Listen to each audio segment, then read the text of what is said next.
And now I would like to invite on the podium our next speaker, Dr. Mona Gupta. The topic is the big nose to pregnancy and how to tackle it. Welcome, ma'am, on the dais. I have been instructed not to speak anything now. Thanks, Dr. Samir. This is the last talk. I bring the rear end of this seminar. Big no to pregnancy. I understand I have to talk about the risk of pregnancy in a cardiac patient. So here goes. Please bear with me. So the incidence at the moment is 0.3 per 100,000 births. We are bringing it down with control of rheumatic heart disease and cardiac surgeries being done more successfully. Now, why is it necessary to know about the cardiac diseases in pregnancy? Because symptoms of normal pregnancy can mimic, mask, or aggravate cardiovascular conditions such as decreased exercise tolerance, dyspnea, palpitation, attacks of syncope or fainting are more common in pregnant patients. But they may be masked thinking it's a cardiovascular disease. Now, I will not talk about the physiological changes in pregnancy. Only point I want to stress about that pregnancy per se is a hypercoagulable state. So, in a cardiovascular patients, a hypercoagulable state adds to the risk. Now, WHO has classified the risk of pregnancy according to 4 classes. Class 1 is when the risk of mortality is minimal, but there is a minimal morbidity risk. Only you require few more cardiac follow-ups in the pregnancy. These are the patients who've already had repaired ASD or repaired VSD. They have a mild PDA or a repaired PDA, mild mitral valve prolapse, or atrial or ventricular ectopic beats. They can be safely told to become pregnant, but under surveillance. Second class is the class which has a small risk of mortality, but a moderate risk of morbidity. If a cardiologist has to be kept in the loop. They have to see the cardiologist every trimester. These are the patients with unrepaired ASD, unrepaired VSD, repaired TOF, most arrhythmias, and management in these cases has to be individualized according to the other comorbidities of pregnancy, such as anemia, diabetes, hypertension, thyroid. Now, class 3 is the class which has significant risk of mortality and morbidity, and they have to be counseled properly to go ahead with the pregnancy or not, according to the risk they have. These are the patients who have had a prosthetic or a mechanical valve, Fontaine circulation, cyanotic patients with cyanotic heart disease, bicuspid valves with the aorta dilated more than 45 to 50 millimeters, or Marfan syndrome with aorta dilated more than 40 to 45 millimeters. Now, class 4 is the class which is advised not to conceive. Pregnancy is contraindicated in them because they have a very, very high risk of mortality. These are the patients with pulmonary hypertension, both primary and secondary, severe left ventricular dysfunctions where ejection fraction is less than 30%, severe MS, severe AS, prior pericardial myopathies, as Dr. Hansa has already told, and Marfan syndrome where aortic dilatation more than 45 millimeters, and bicuspid valves with aortic dilatation more than 50. Now you have told the patient that she can conceive. Now, what are the preconception evaluation you will do with her? You will sit down with her and counsel her properly to optimize her health. She has to undergo some lifestyle modification, healthy diet, and all. And her medication has to be adjusted so that they are safe in pregnancy. Like patients on anticoagulant, oral anticoagulants have to be taken on low molecular weight heparin. And if she has some cardiac anomalies like a MS or a AS, it should be corrected before she conceives so that it does not cause any added risk in the pregnancy. Now, you've told the patient not to conceive, but she still conceives. What are our options now? Now she can be advised to terminate the pregnancy. A MTP can be done, but it has to be done in a tertiary care center with all the cardiologists, anesthetists, and intensivists all being available. It's a multidisciplinary approach. Now, if patient has a valvular dysfunction or needs some cardiac surgery, it can be performed in the pregnant patient. Non-surgical procedures like percutaneous balloon mitral valvotomy or aortic valvotomy can be done safely in pregnancy. But open heart surgeries have a very high fetal mortality rate of 15%. So, external fetal monitoring during these procedures should be done, and simultaneous cesarean section, if required, should be kept prepared. I mean that an obstetrician should be on standby when these procedures are done. Of course, emergency procedures, we cannot do anything. You have to do them for cardiac tamponade or aortic dissection. There is also something called as the perimortem cesarean section, which can be done to salvage the baby if mother is going.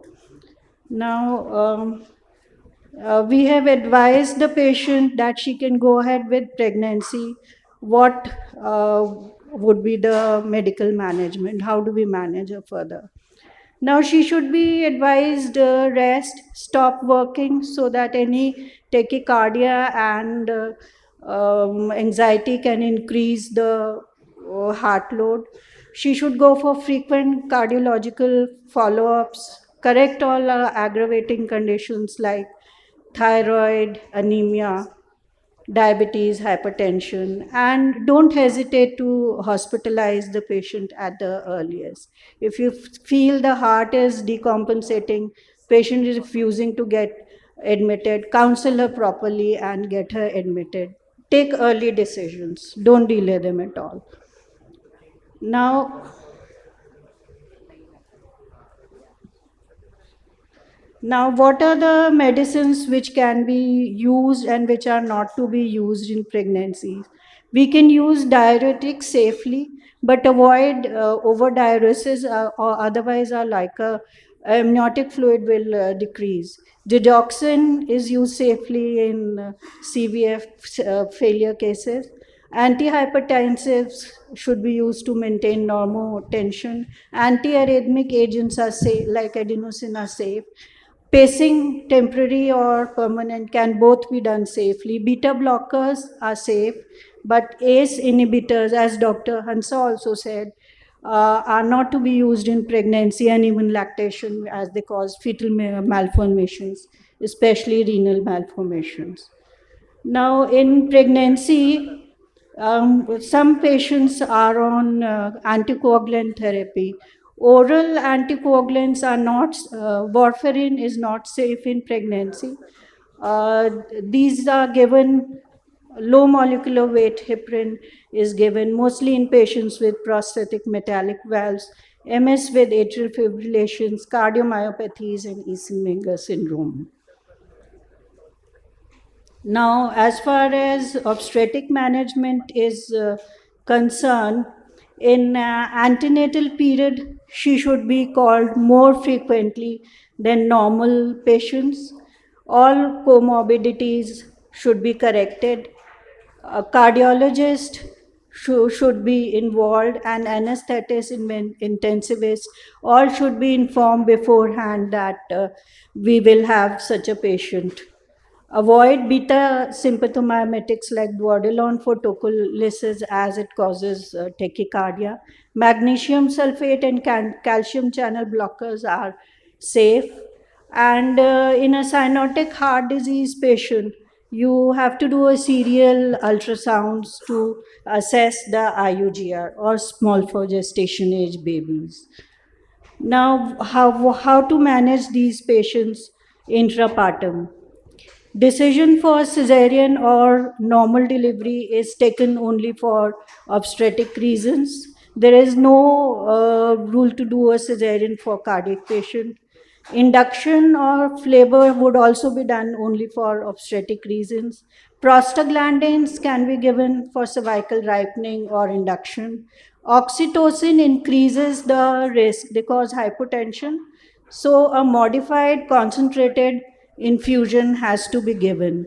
Now the patient is anxious so epidural analgesias to relieve pain and tachycardia can be given. Ergometrin or methogen is not to be given because it causes coronary and systemic vasodilatation. Patient should be continuously monitored in CCU, both invasive like a CVP line and non-invasive, a pulse oximeter should be put so that any emergency can be tackled easily. And for logistic reasons, I would always suggest that you deliver the patient in daytime. Try delivering the patient in daytime so that everybody and all equipment, everything is available more easily. Now, you've told patient not to conceive.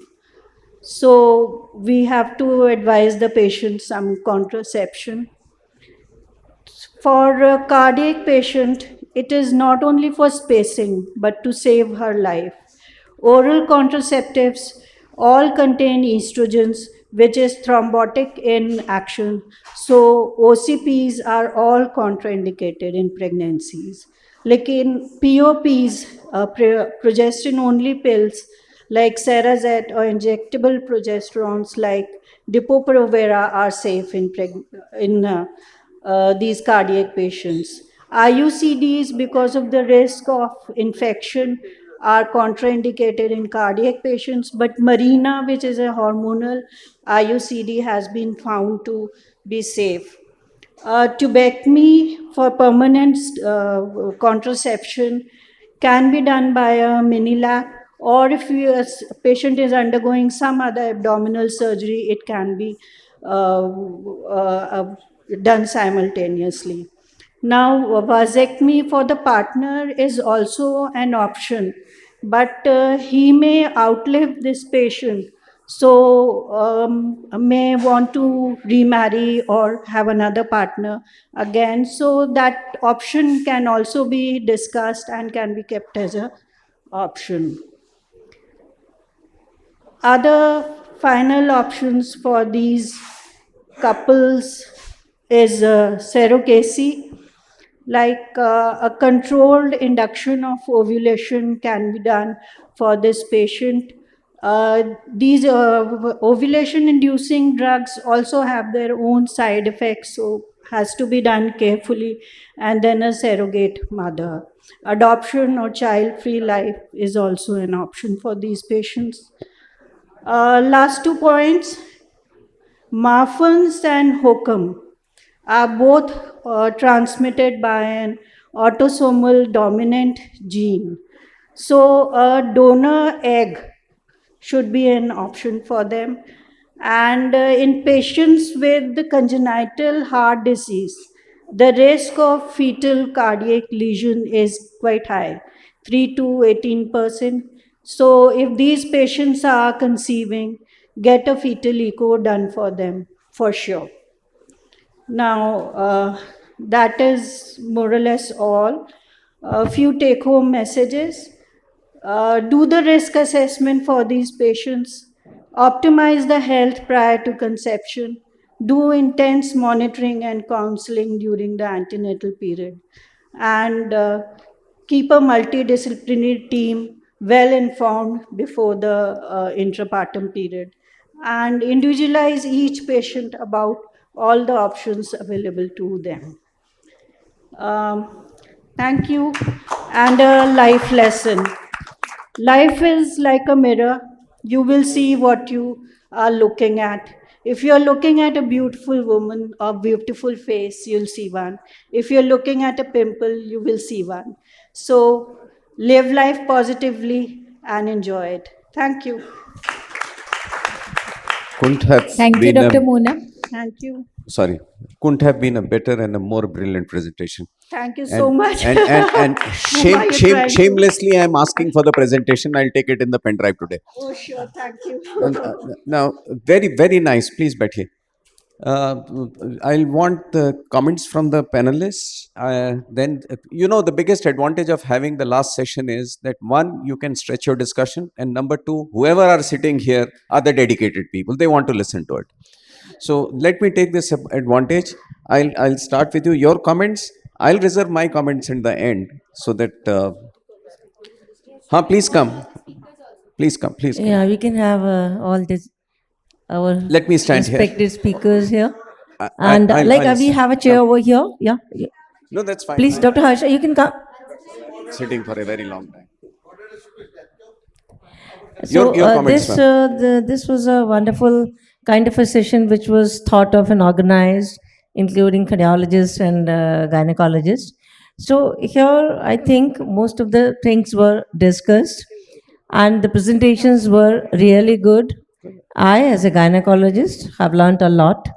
I have one query, if I can ask, is that when we have all these patients with palpitations and ghabrat and all these things, very first thing what we do is get an ECG done.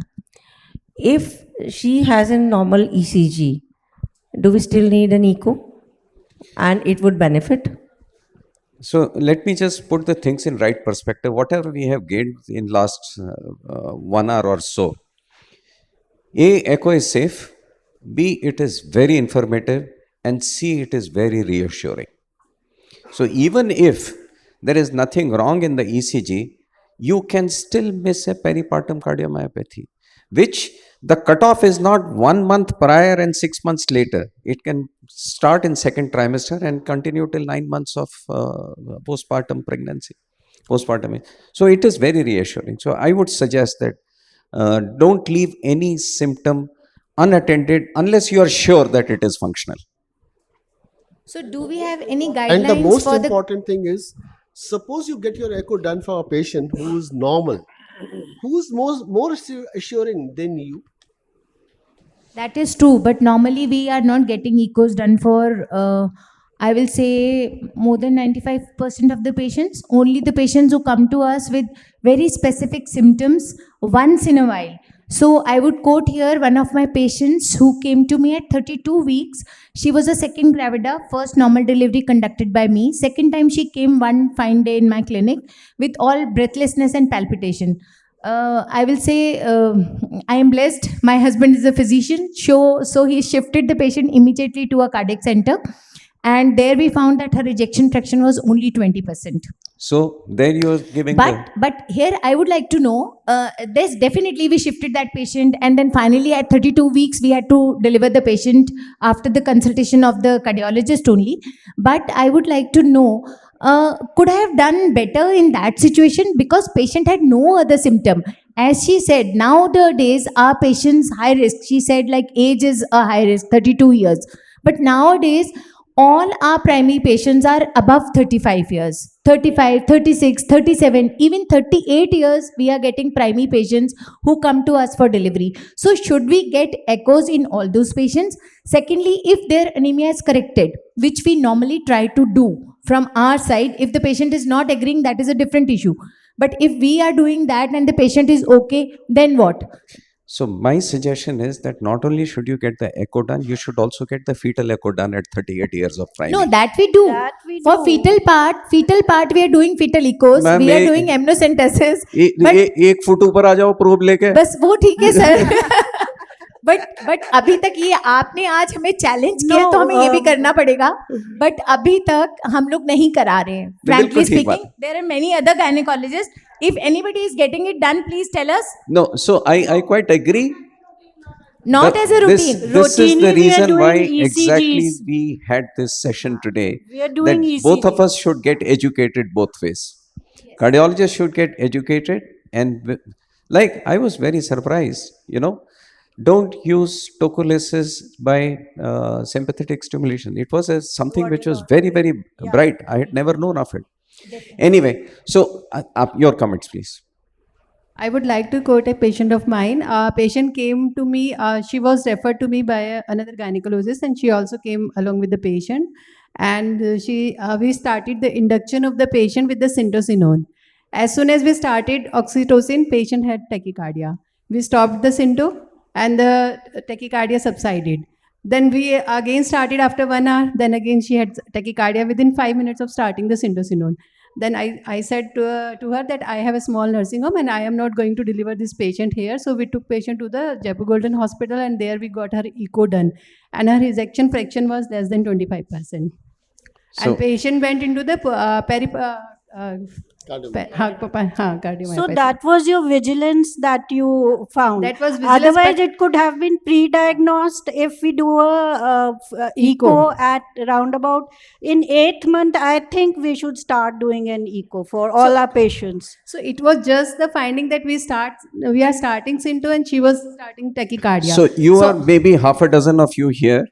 What we can do is we can start a small study, because intuitiveness never dictates recommendations and guidelines. What dictates recommendations and guidelines are data. So what you can do is that from now on, it's such a simple thing. Every 8th month of pregnancy, get the echo done. And we can follow up those patients. Say if your percentage is 1 in 1,000, then you might not as well get the recommendations for getting an echo. Otherwise, but if it is say about 5 in 100 or something of that sort, you certainly should get it into the recommendations. You see, peripartum cardiomyopathy behaves very differently in different communities. Blacks, they behave differently in different communities. Their treatment behaves different in different communities. Germans are so fond of giving bromocriptine, and they claim to the hell that it works. None of us have ever used bromocriptine. Few centers in America have used bromocriptine, and they say it is at best neutral like water. But Germans are very fond of it. So let's create data. This is one suggestion which I had. So good that you brought up this point. We'll have something. Now, if a few thoughts which I had penned down since the start of the, not only the LV and LA dilate, it is the RA and the RV also dilate. Very interesting. Why do pregnant women have more of pulmonary embolism? It's a prothrombotic state, but important is that the fossa ovalis stretches. And here is the catch. Even if you see that there is a fossa ovalis which stretches, you can't do Valsalva. And number two, you have to be very, very vigilant about looking at the flap, because the moment it opens up, you know that there is a chance of a paradoxical embolism, but do not give bubble contrast. That saline contrast is kind of contraindicated only in one situation, that is pregnancy, because you don't know what happens. You give the contrast, it goes to the placenta and whatever. The worst thing which is happening with pregnancy is that therapeutic trials are so difficult to do. SGLT2 inhibitors, you have mentioned all three. You have mentioned ARNI, you have mentioned beta blockers, you have mentioned MRAs, but you have not mentioned SGLT2 inhibitors because there is no data, and it's so difficult to do data collection. Now, my suggestion for your suggestion, Dr. Mona, was that preconceptual counseling is a must for all patients which are so-called high risk. And the moment you say no to pregnancy, it is hell let loose for women, because I'm a man, I don't understand, but a maternal desire is so strong that they would want to have babies, not 1 to 10. So maternal desire, so I understand, is very strong in women. So my suggestion is that whenever you say no to a pregnancy, you should have a hospital ethics committee. We all have research ethics committee, but we don't have hospital ethics committee. And in that, pregnancy should be refuted in front of the patient and the relatives, which should include one cardiologist obstetrician, anesthetist, lawyer, religious person. Because many a times abortion is such an anti-religious thing, especially for Catholics. Say if there is a bleeding risk which is high postpartum, Jehovah's Witnesses will not take or give blood. So we have to have those things in, and one lay person, and that lay person essentially should be the one whose preferred pronoun is a woman. Whether she is a woman or not, but her preferred pronoun should be woman, because then they can correlate well with those things. So these are few things. And another reason, one more thing which I wanted to say was that ACE inhibitors are not necessarily because of protection from renal agenesis. Because if that was the only reason, post second trimester she could have been allowed, because the phase of organogenesis is over. But they are still contraindicated because ACE inhibitors cause oligohydramnios, and that is another reason why ACE inhibitors are completely contraindicated. Your question, Shraddha? Deepa Shri.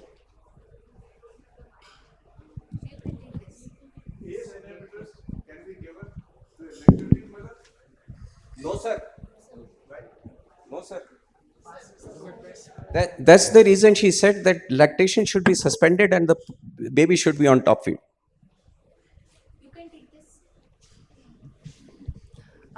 It was a wonderful lecture. Just to add on, Dr. Rakesh Gupta sir very well explained about the importance of echocardiography in pregnancy.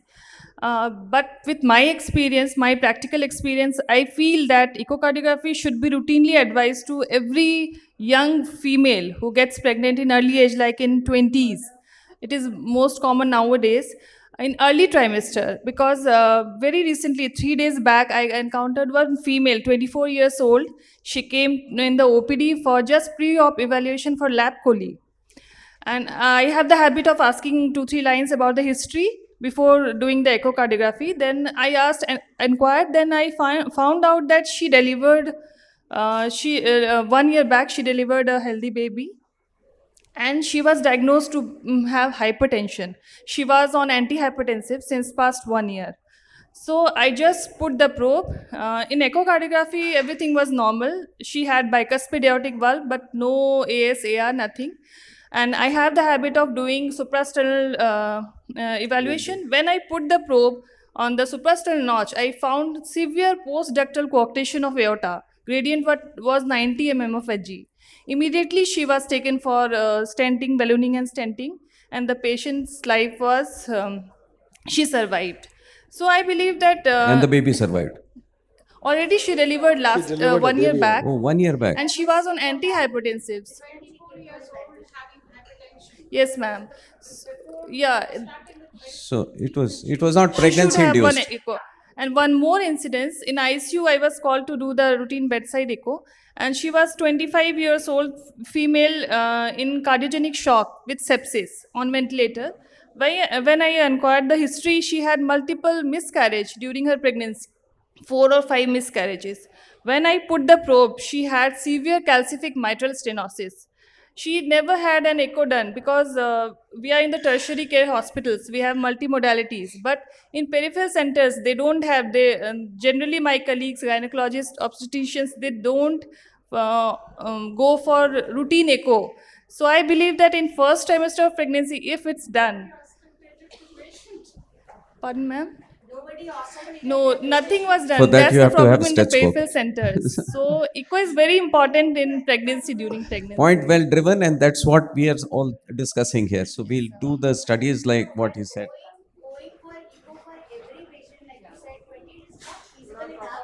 No. Let's have data Especially before we in hypertension refute it. or- We have to look for the signs and symptoms, or like you said, the injury, or I will say, like sir said, that we should also start auscultating the heart before we are sending the patients for echocardiogram. Dr. That's Shabda, what I next said, time you buy a that, stethoscope for her. Normal pregnancy symptoms like breathlessness, palpitations overlapping. may mask. They overlap. They are overlapping. Yeah. Correct. They all overlap. So that's the reason. Let's do a data collection for maybe 1,000 pregnancies, which can be done in what, less than 3 months, and then let's see. One question which I had for you: say if there is a peripartum cardiomyopathy completely recovered, LV, will you stop medication? Not all the medications, the ARNI and ACE inhibitors have to be continued because the chances of relapse are very, very common even after normalization of the ejection fraction, and that is Because why I follow-up thought- ecos, that is why are So important. in your slide, I thought you had written that if it has not completely recovered, you continue. So I wrote high-risk cases. And where So the ejection fraction has not completely resolved. for completely resolved, So there is a controversy, definitely, sir, on this fact that should all the four pillars be continued? So let me just recollect my data. So there is something known as a shared genetic susceptibility. Titin is a gene which overlaps between dilated cardiomyopathy and peripartum cardiomyopathy. Many patients will continue to have that titin. Correct me if titin. For peripartum and dilated cardiomyopathy. But if there is a gene susceptibility which is shared, she should be continued lifelong, even if her ejection fraction is 60%. This is my logic, but I don't know. And that's the reason I asked. Okay, now I'll give you. If there is no genetic susceptibility, severe coarctation of aorta, blood pressure 190 systolic, ejection fraction 35%, correct it. You don't need to correct. You don't need to continue with four pillars. Because this is completely reversible. But I have not read that whether it can be stopped or not. But if you go by logic, it should not be stopped.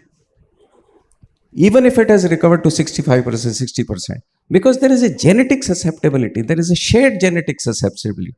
Titin, desmoplakin, all those things overlap. We say, I think we are overlapping and people are getting bored. Before we say one thing, what happens if these patients become again pregnant? Oh my God, this is the disaster.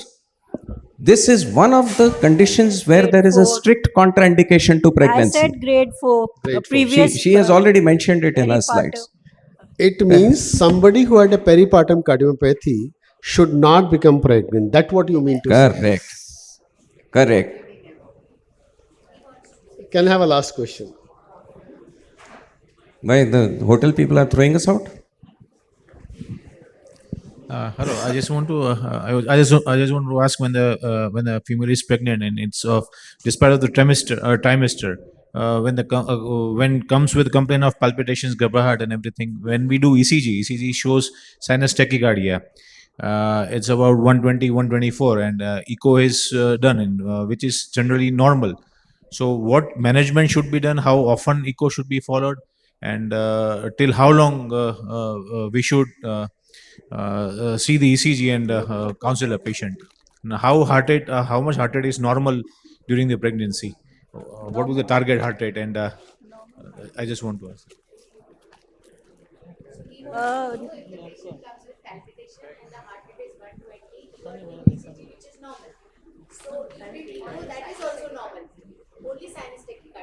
Sinus tachycardia, hunt for a cause.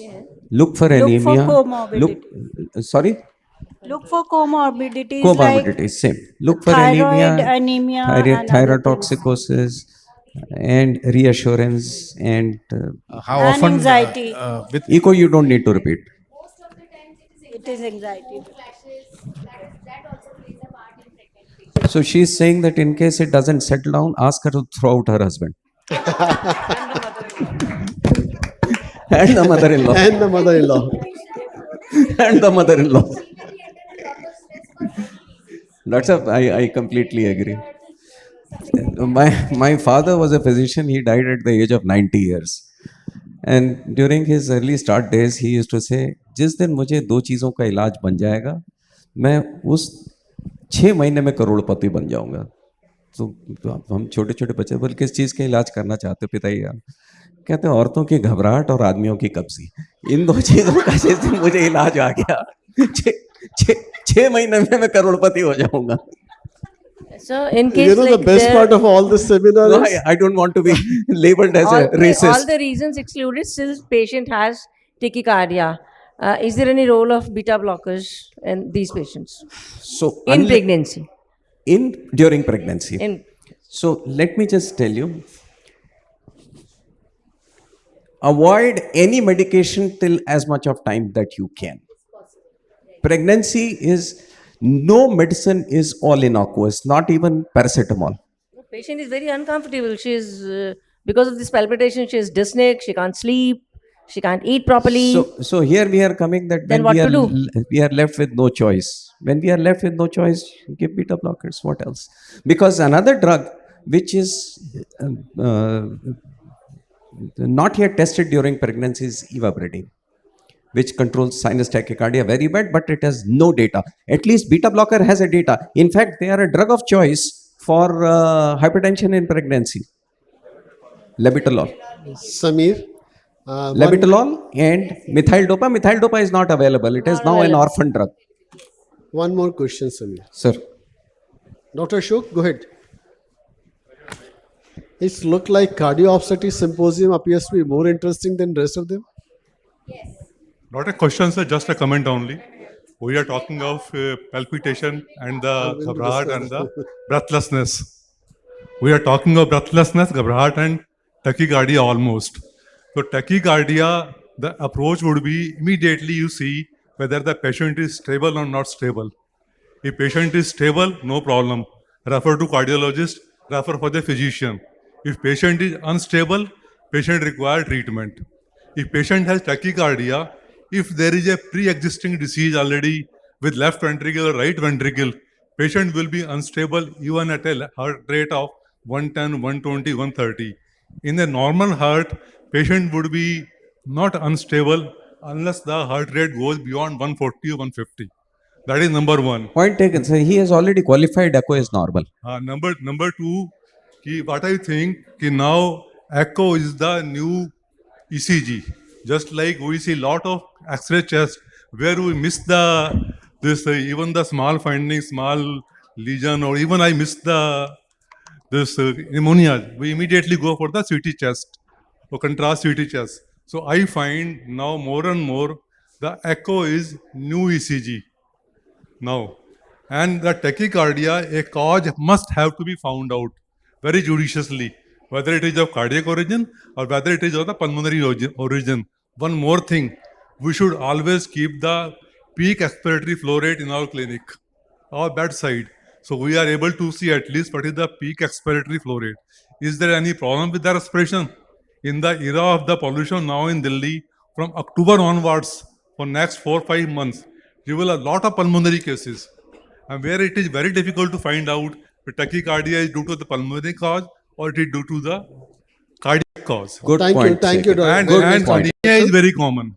Anemia is very common. That also has to be found out. Anxiety is also very common. I have seen the patient who are just having 70 or 80 pulse rate. When they go for the ECG, the pulse rate goes to 100. So all these things have to be found out very clearly. So I'll go a step forward. Keep oximetry also. That is always there, sir. That is always there. And normal SpO2 is not 100. It is 98, 99 maximum. And don't try to bring the SpO2 more than 100. Oxygen is a toxin also. Thank you all, and let's call it a day. Let's give a big round of applause to the chairperson, moderator, and all the speakers and our panelists. And last thing I would like to say why this symposium was very important. It's all because of Dr. Kiran Chhabra, her team, Dr. Nisha, Dr. Pratibha, and Dr. Mona Gupta, who worked for this particular symposium. Thank you all for your... One last suggestion, sir. You have Okay, you have to train the gynecologist for the echo, and you have to start from the home. If we train gynecologists for echo, we'll start conducting deliveries from tomorrow. I'll request everybody to be on over here.